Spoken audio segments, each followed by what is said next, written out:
Your alter ego is the green heron. While they don't immediately look the part of a great spearfisher, these birds like to hide their long neck until showtime. Their green and brown colors help them blend into the bushes they hide in over the water. There, they wait patiently. Very, very patiently.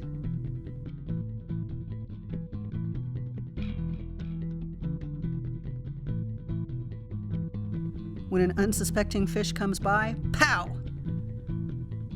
To spot one of these birds, it takes a good eye. They're usually tucked away in the shrubs. If you would like to explore more birds, click left. If you are satisfied with your feathered alter ego, click right.